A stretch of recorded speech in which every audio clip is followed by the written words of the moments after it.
Welcome back, Adrian, to I think this is like the third Beach Brewcast. Thank you for coming back again and putting up with it after all the technical issues the first time. Well, thank you for having me back. It was always a pleasure. I have a pretty decent background in marketing and web stuff like that. I've been doing that for a long time. And this has been quite a little project, obviously, building all this out and getting it ready. But recently, I ran into a big snafu, the big block trying to put stuff on Instagram. Have you ever used Instagram? Absolutely. I love Instagram Yeah. for many reasons. So I put some stuff on there. And the idea was I was going to build a presence on YouTube, shorts, the usual thing, and build it up on Instagram. I have enough background in this stuff to where I know what works and what isn't going to work. And the content, if it's interesting enough to a lot of people, doesn't matter who produced it, people will watch it. And then if you take that same content and you advertise it on those platforms, you use some of their advertising, you can build an audience pretty quick. I'm not talking where you're going to get 100,000 followers right away, but there's certain things that just work and certain things that don't. We were going really well. I wasn't producing a lot of content for this podcast because I have other things that I'm working on, but I'm lining everything up and started advertising your first episode. And I know how many views that stuff should get and what I should get for followers. Everything was going good. Then I shot the second one. The views just stopped. Like I couldn't get any additional followers and I couldn't figure out why. All I could think of is I got shadow banned by the content off of the last podcast. I was so upset about that. No matter what I did, I couldn't get more followers. Like I'm being blocked for some reason. I moved everything over to X, Twitter, which is its own beast. It's not set up the way Instagram and YouTube are now. It's not like a video platform. It's quick sharing for messages. But if you get their premium stuff, they started allowing long form video. So even though it's been around for a while, I almost feel like they're going to make a go of it and try to compete with Facebook and YouTube. Since Elon Musk took over Twitter, now called X, he's said he wants to start promoting more video content and get more creators to move over from the YouTube, Instagram to X because he's very pro free speech. I think YouTube and Instagram, they've been around just as long as Twitter, now X, but it was not as popular for video content and streaming. X has a lot of potential.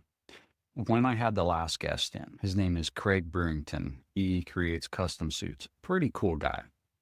And he has a really good story. When I was in the military, we had this thing drilled into us, certain things not to talk about, especially when you're traveling overseas.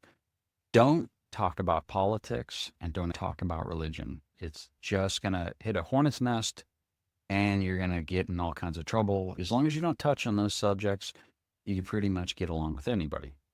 Craig does a very good story of how he got into custom suit making. He makes these things from scratch. Very interesting. His story is a God-centered story. And he started talking about his belief system. I want it to be a space where you can say what you want. Okay, I might not agree with what you say. And it was funny. It was after that video. It was kind of like, hey, can I say this kind of stuff? This is what my belief is. I says, absolutely. You should be able to say what you want to say. He wasn't rude. He didn't say anything bad. It's just what makes him him.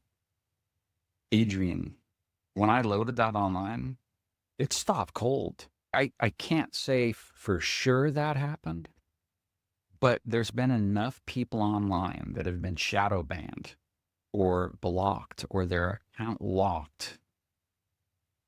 Very famous people, Musk and them, that I have to believe there's something in their algorithms that just stopped it.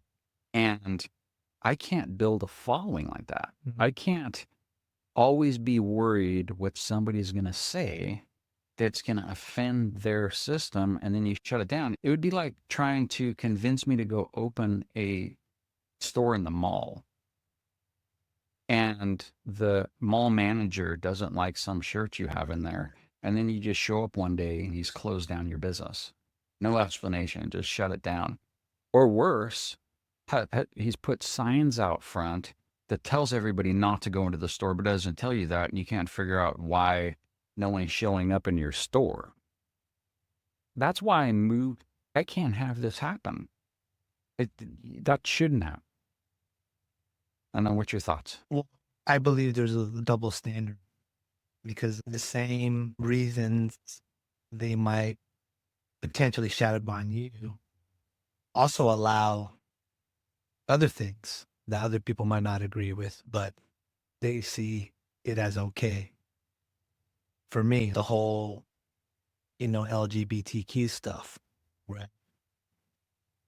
They could promote all their stuff just fine. But if we're against it or pro Christianity, then there's an issue, right? Who's the gatekeeper? Yeah, they don't want to see that or hear that, right? Also with political like Trump, right? Anti-Trump is fine. But when you try to show us who support him, they don't want to see that. So it's a double standard. For me personally, I'm just a person that I like to say what's on my mind.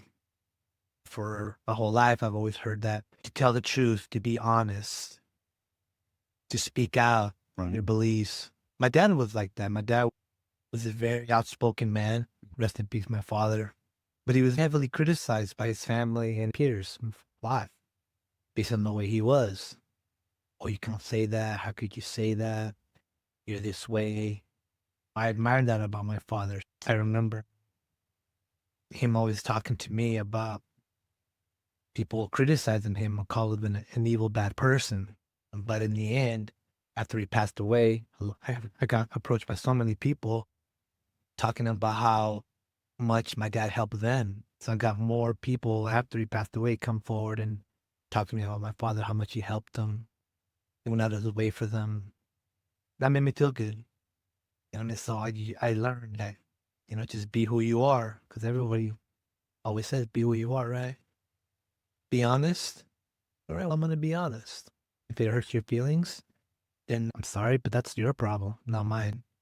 I don't go out of my way to say things intentionally to make people upset. Society is very soft because no one's saying these things.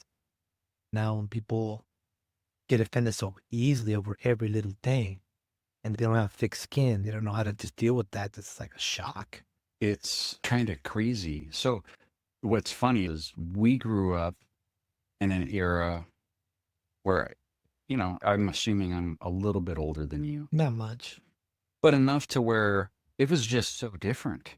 I tell my kids it was almost brutal. Every day after school, there was a fight. There was always somebody fighting. It gave you tough skin. You could get criticized. You just got on with life. And the rest of the world is still kind of like that. And that's one of my concerns. People live in this fake bubble. They think this is what the world is actually like. Once you leave your little enclave, it's brutal. That's been one of my fears, my kids having to get thrust into that world and not being prepared for it, especially like Eddie. I've been around the world and I've seen and I know history. It doesn't take much for your country to go from this to wartime real quick. And the people out there, they're like wolves in some of these areas around the world. They're just waiting for something to happen and they'll easily come in and take what they think is theirs. And what are you going to fight them with? Don't be mean to me. Don't talk bad to me. That's a huge reason why I have Eddie at the pit. You guys are all just regular guys. And I want him to be around that. Like, I want him to know what actual regular dudes are like, not what he is subjected to on a daily basis. The soft and the kind. Does that make sense? Yes, I mean, basically what you're telling me is you want your son to be around men, Exactly. period. Because I don't want it to be a shock should he happen to go somewhere else. He decides to go to another country. He realizes, wow. Well, the world is kind of like survival. I sometimes compare like life to like nature, right? And when people think about nature, they think, "Oh, I love nature." I've heard it. I kind of just joke around and just with people that, "Oh my God, I love nature." Do you love it? Nature's brutal. Really? What do you like about nature? Oh, the weather, the flower. Yeah, that's all nice. But you know how brutal nature really is? The wild animals, what happens in nature? It's cutthroat all day. It's Every day. survival. It's life and death, survival. And that's kind of like humans. We as humans, we just want to survive. Like you, I mean, I don't have family or kids, but you want to just protect your family and survive, right? So part of you bringing your son to train is part of that. You want him to survive. You don't want to shelter him. There was a time where I was really into Jordan B. Peterson. Okay, and I came across him on the internet. I read 2 of his books, and I've seen a lot of his lectures on YouTube and interviews. I love his approach to many things. And I remember specifically he's mentioned certain things that really stuck out in my mind. One of them said like, why would you want to shelter your child from the world, which is the world is cruel, it's dark, and you shelter them. You don't allow them to do certain things for fear, right? But then as they grow up, when they get confronted with challenges, you know, I mean, all areas of life, you're not going to know what to deal with that. So do you want your children, your family to be strong and overcome that? You have to allow them to go out in the world on their own and let them be. Eddie's easygoing, very low key, but sometimes he internalizes stuff. And I've wrestled with him since he's been little. I never let him have every win when we'd be wrestling. And at a certain point, he started getting frustrated. This is several years ago. I thought, when he moves from these kids to the adults, I had to explain it to him. You're not going to win against these guys. Here's why. No matter how good you are, they're grown men and they have strength you can't fathom right now. I said, you think you're strong, and you are strong for a kid, and you will get stronger, but understand that men get stupid strong. And I said, all you have to do is a guy has to get aggressive with you. And even if he doesn't know what he was doing, you don't want any of that. I said, so you're going to just calm down, go in there, and just relax. He's never complained one time. He went in with a positive attitude, but there was a day last week where you did like a no-gi, and he rolled with several of your black belts that rolled around. He walked out of there. He said nothing to me. Zero. But he talked to my wife. It's like, he didn't get hurt. It was just aggression. I talked to him afterwards. I said, those guys weren't even aggressive. I said, let me ask you something. Were any of those guys mean to you? No. I go, so what's the deal? He goes, well, it's just like so much different. I go, okay, well, welcome to men. I go, because those are real guys. I go, they're going to joke with you. They're going to rib you. They're going to do exactly what I do. And I said, you're only used to me dealing with you like that. I said, when you're around guys, that's what you're going to be subjected to. I said, real dudes, not the fakery. Anyway, I'll leave that at that. Yes, I thought you were going to mention something. There was a moment where I was watching them and they were really slow and calm. All of a sudden, they did an explosive movement, right? And they got him down on the ground really quick. His eyes lit up when he was falling. It was a look that I can't describe, but a look of like shock, surprise, like, oh my God. It, so that was that. And you can't replicate that look expression. There was a terror look. What's the old saying that Tyson says? Everyone has a plan until they get punched in the Yeah. face. She got to experience that. So how do you react after that happens? And so to me, as a dad, that stuff is invaluable. If somebody was to attack you, it's not the first time it's ever happened, and you can take care of yourself. I'm older now, so I've experienced the law.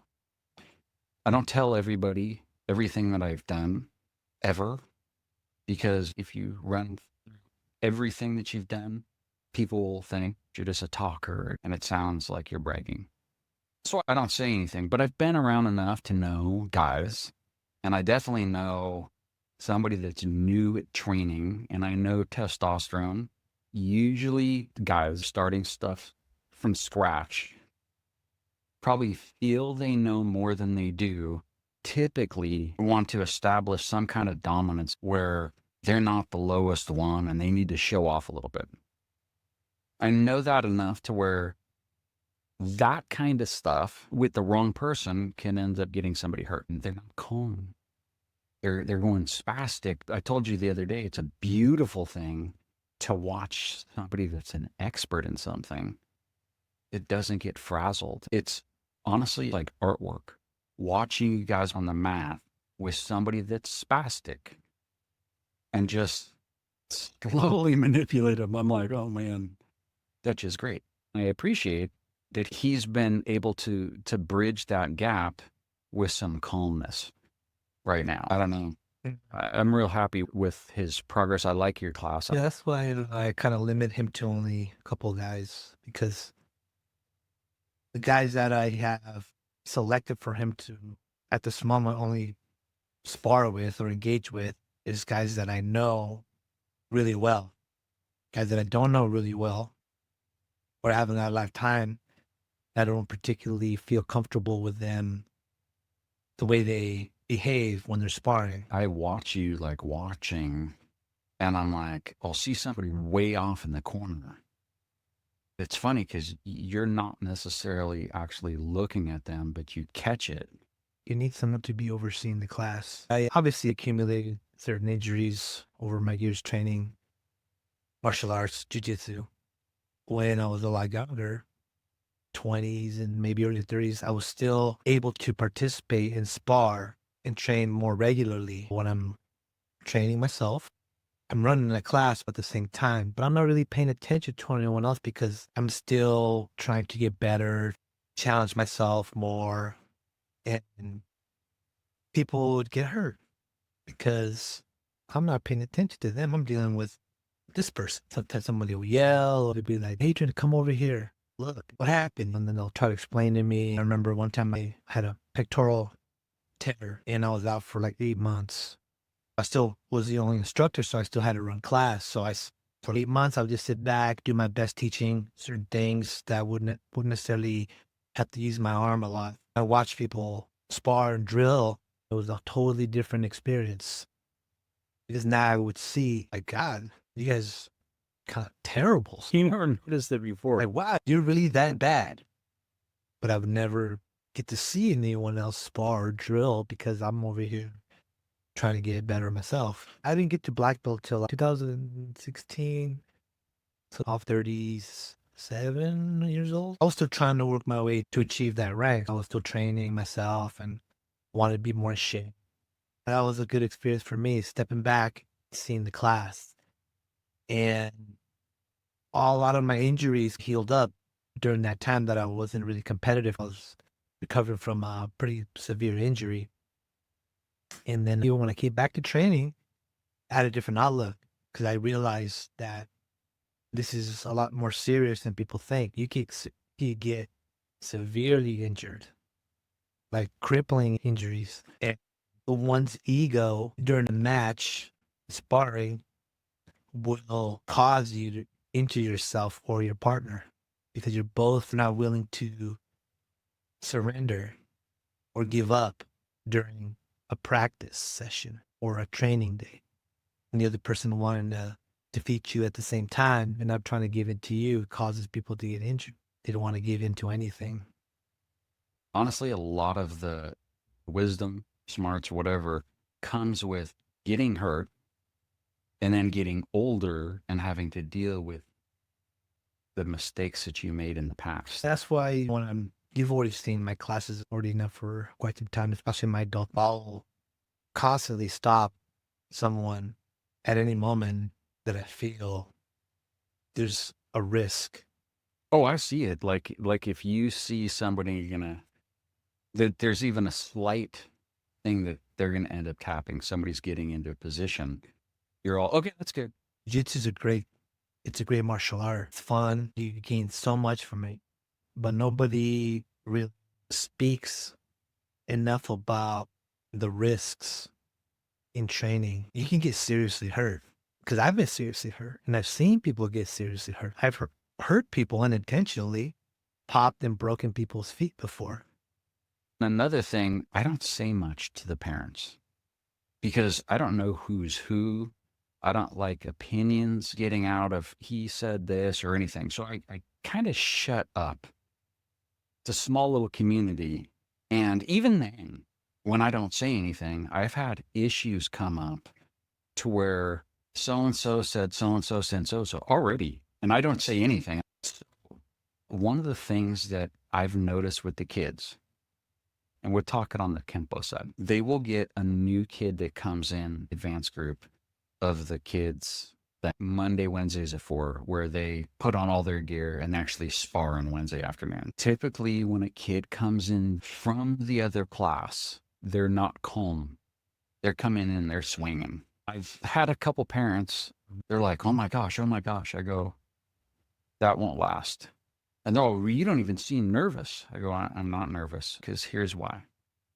There's always somebody better. And those kids will handle that.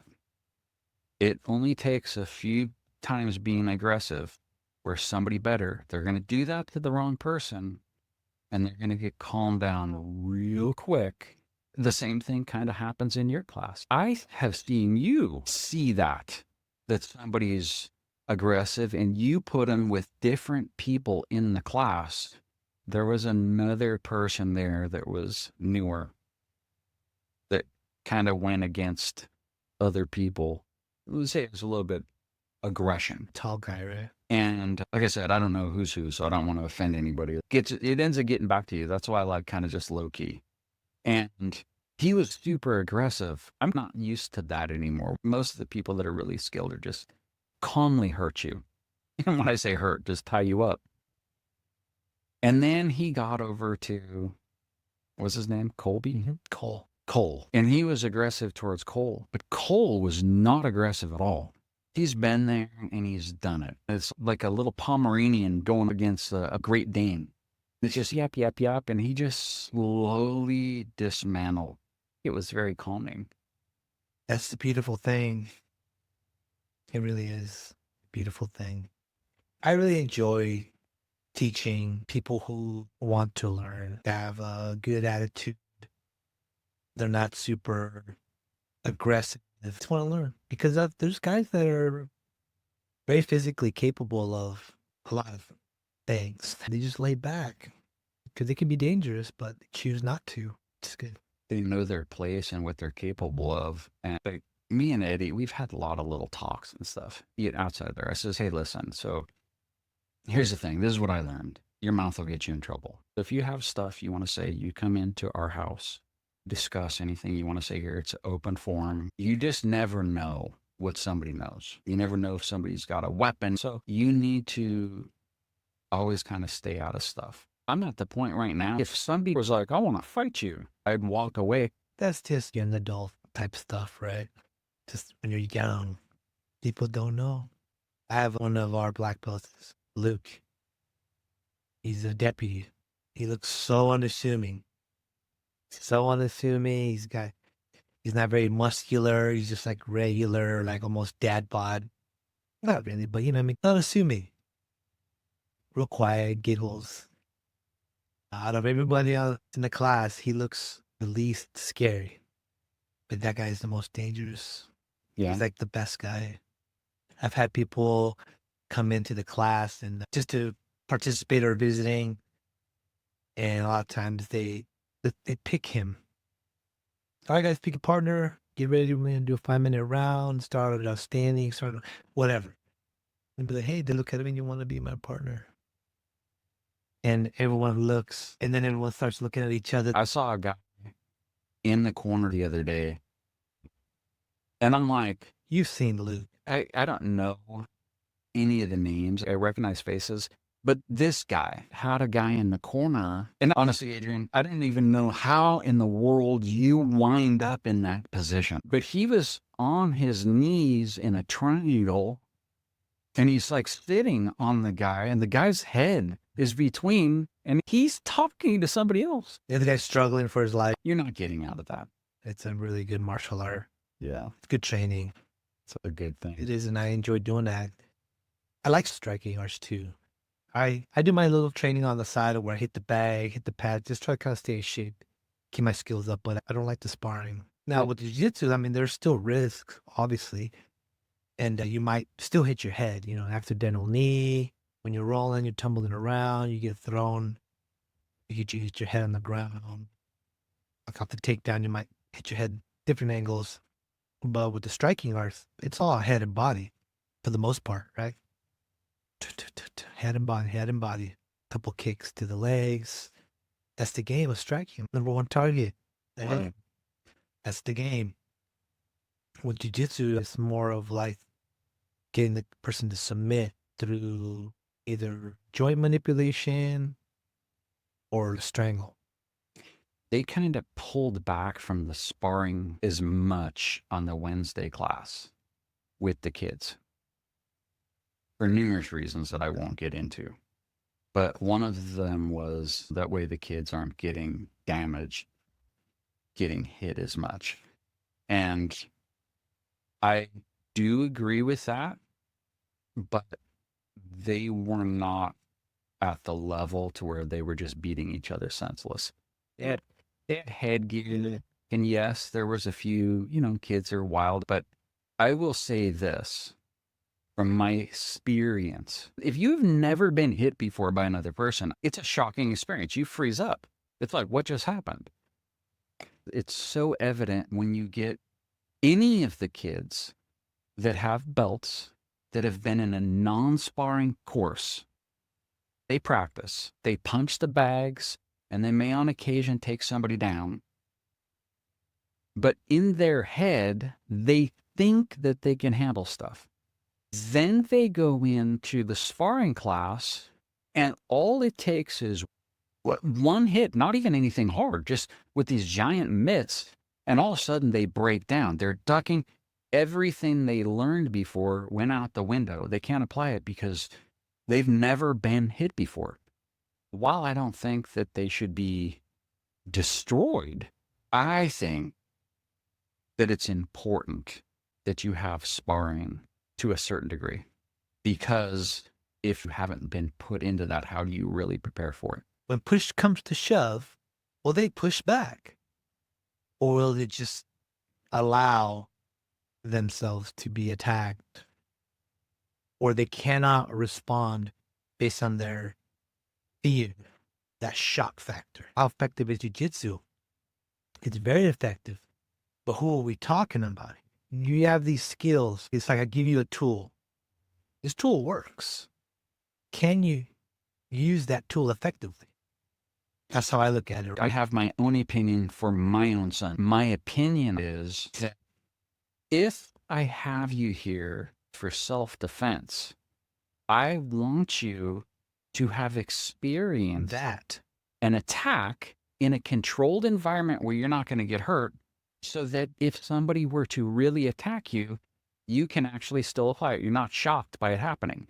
And what you're telling me is your child has been here for X number of years, has a a belt of something, and the first time they got on, you're upset because they got attacked. I get it that you don't want your child pounded on. Nobody wants their kid to get beat up. Of course they don't like it. They're not going to like it. A lot of people say, oh, I love sparring. They're really good about sparring. I was like, do you really like sparring? Like, yeah, it's great. And typically, they're having a good experience sparring because they're usually Winning. yes.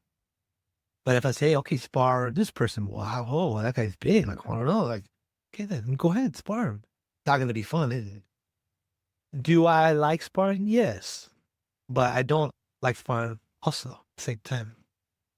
Because I know, I've been, kicking the knees, kicking the liver, knee in the liver. I've been kicked in my neck, kicked in my head. I've broken noses. I've never been knocked out, but I've been hit where I'm dropped and I'm like, that standing 8 count. I'm like, whoa. Once you get hit like that, you kind of learn to respect power. You learn to overcome and how to deal with people. So Tanner over there is really good, and he has a little saying that he's given out. He's all, hey, listen, you're not out there to kill. You guys are all buddies. You're out here to practice. I'm going to tell you, and it's something along these lines.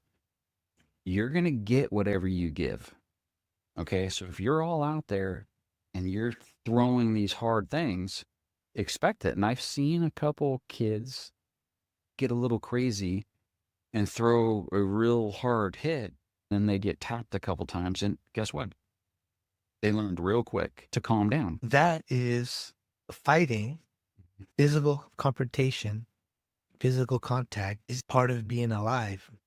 When people get pushed in frustration, there's always a fight. It starts off with verbal, maybe a disagreement. It escalates, tempers flare, it escalates more until something happens. Well, that's why we have armies. That's life, man. I tried to explain that to a relative the other day, that if you talk to the wrong guy that way, you're gonna get hurt. And the response is, well, I've never been in a fight, and that isn't the way things are done. I go, listen, I'm telling you right now, and I'm giving you advice. The way you're talking to another guy right now, I promise you, one time in your future is going to end up in a fight. Dial it back. No, I understand what you're saying. You just don't really know what people know. The ones that speak the loudest are actually the ones that are really afraid. And you can always tell someone who's never been in a confrontation because they're so confident saying these things to X person. I'm thinking, you're talking to that guy like that? Like, are you crazy? This guy is going to just ragdoll you in a second. You have no idea what's about to happen. And I'll give you an example. I've been around a lot of law enforcement.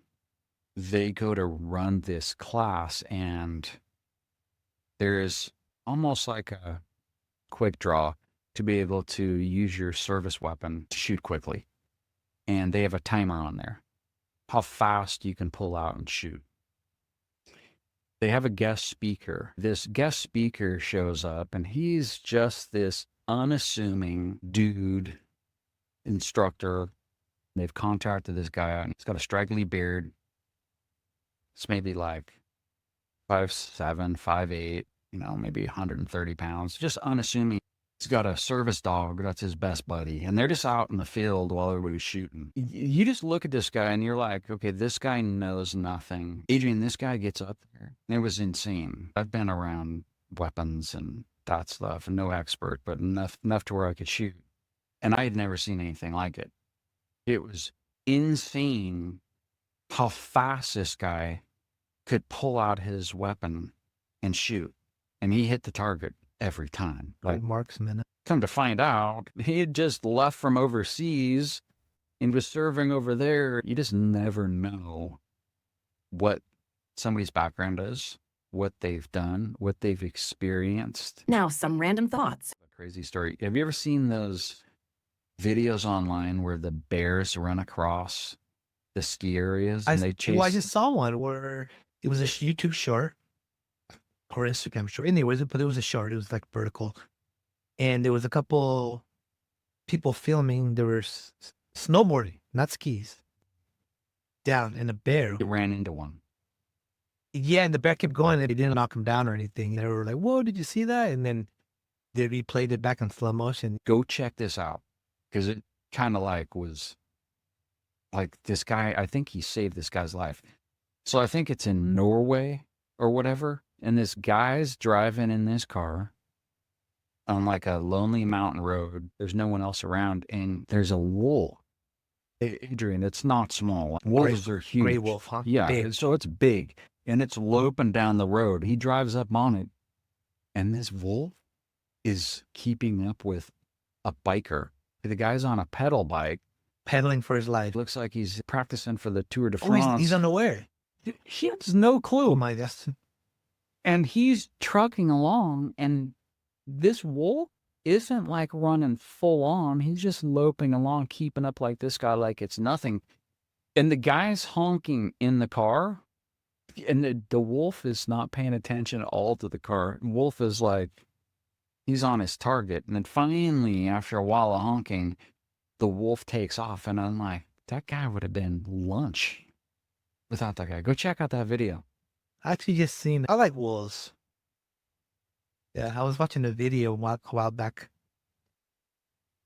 Just, I don't know how that came up on my feed, but it was about how they reintroduced wolves to control, obviously, the population of certain animals. And also these other effects that happen apart from control of the population. It's pretty interesting, man. Wolves are very important to nature. They're very intelligent animals. The way I look at a shark is there's no malicious intent. That shark is like, best I could describe it, just watching the videos of them, it kind of remind me of like puppies, like a dog. Curious. That's curious. It just happens to have razor blades for teeth. And so I don't blame it, but believe me, there's been plenty of days that... Even if you just want to go a little taste. Yeah, because that great white, it's nibble, you're done. That's a anyway. rib. What'd you think of that format? I decided to just go with just general questions instead of having stuff formatted. I love it all. I'm just happy to be here. I'm grateful. Well, I think that's going to be it. We're going to call it. I'm going to edit this up, and thank you for the third one. I like your opinions on stuff, and hopefully other people find it entertaining, and we'll call you back for another one, hopefully in the future. I would be more than happy to come back. All right. Thanks. Well, at least it's comfortable and you got good coffee. Yes. All right. Thank you so much for watching the third episode of Beach Brewcast, and the coffee that we have on there. What was it called? It was like a Death Wish. Death Wish coffee. It's pretty good. Pretty good. It's not bad. It's not bad. So thanks again, and like, subscribe, everything depending on what platform I'm on. Right now it's on X, so go ahead and follow. Thank you so much, and see you next time.